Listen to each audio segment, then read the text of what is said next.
bbc.co.uk/Leicester. News headlines coming up for you in about 5 minutes. First, when Adie Mormech left his family's home in Leicestershire a couple of weeks ago to embark on a peace mission to the Middle East, he suspected he might face potential dangers, but he never imagined what that would involve, and it would involve being chased by Israeli warships, being captured, imprisoned, and having a gun held to his head. Adie, who's 31 and from Earl Shilton, finally got back home 3 days ago. He's joined me in the studio this morning to share his story. Adie, morning. First of all, tell us where you were and why you were there.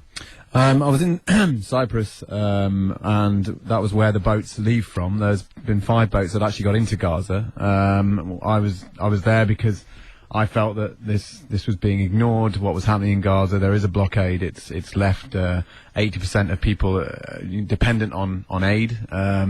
And this is purely man-made. This is not an environmental catastrophe here.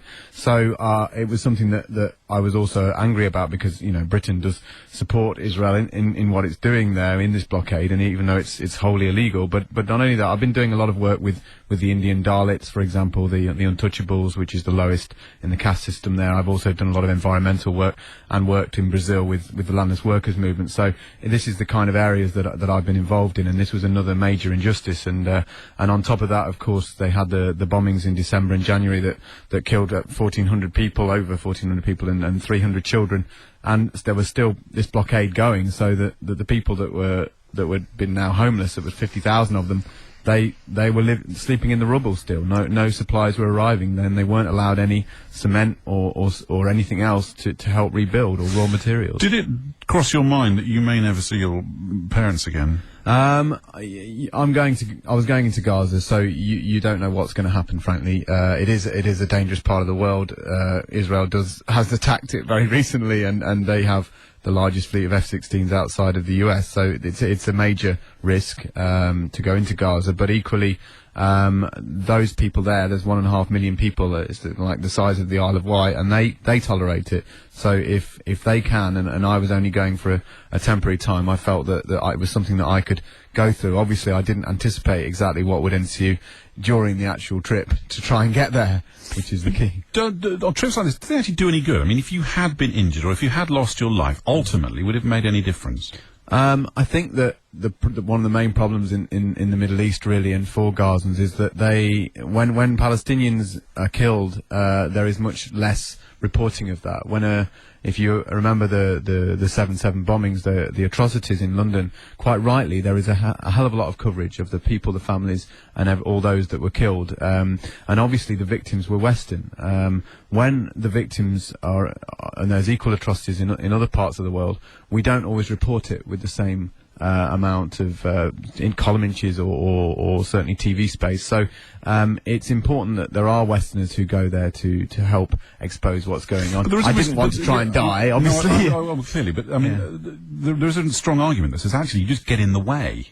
I think that that Palestinians, who are the ones on the receiving end, would certainly argue that they need support from as many people as possible in the West, because actually it's the West that is propagating a lot of information that is saying that actually the Palestinians are responsible for the violence, when overwhelming casualties, overwhelming amount of people who are killed, overwhelming amount of families that are ruined are those in Gaza. And if we can go there I was going to Gaza, for example, to document a lot of the problems faced by children. I was going there to work with a lot of universities. The universities were bombed. I would have obviously communicated that back to the UK.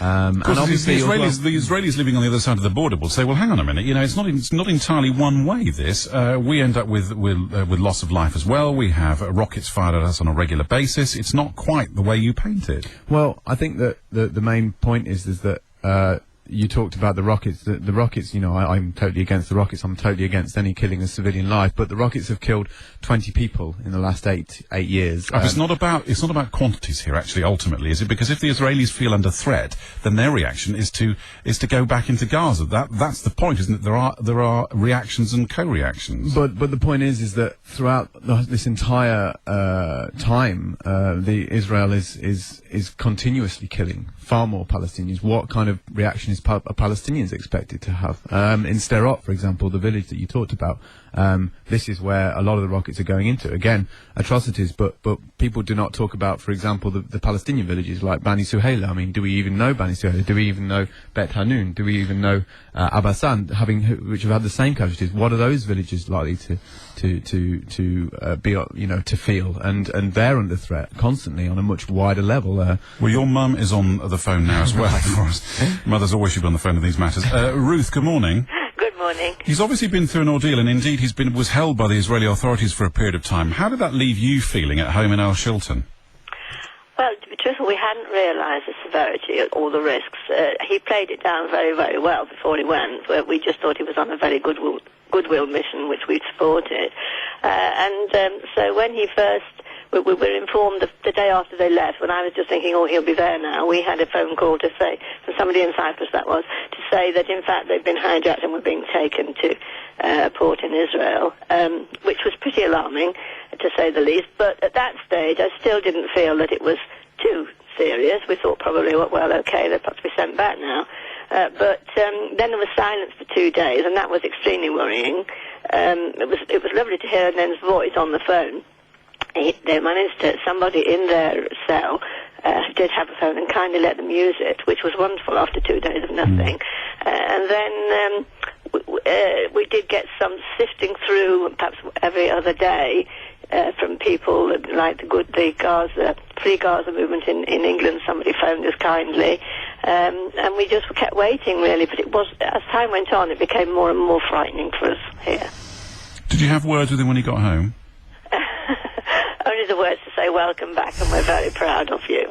Adie, finally, you going back? Yeah, certainly. I was going back. I wanted to very briefly say is that obviously we were attacked on the boat. There were 6 Israeli warships that chased us down. We were boarded. There was guys with masks. We were thrown to the ground.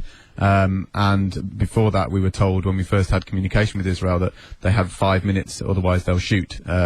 So you can obviously imagine that we were stressing to them. We were a civilian ship. We were carrying medical supplies and toys, things that were not allowed into Gaza by the Israeli blockade, and food and some also reconstruction supplies. So we were stressing that we were peaceful activists, but ultimately we were obviously creeping around the boat, ready to be open fired on, and we carried on. We got picked up in the morning, and they obviously they took over the boat, big guys, and this is what we had to go through just to try and get these supplies into Gaza and break the blockade. But we will go back, definitely. We're more than ready to do that, and we're going to keep trying to get aid to the Gazan people, because at the moment they're not allowed it, and they're people that are most in need of it.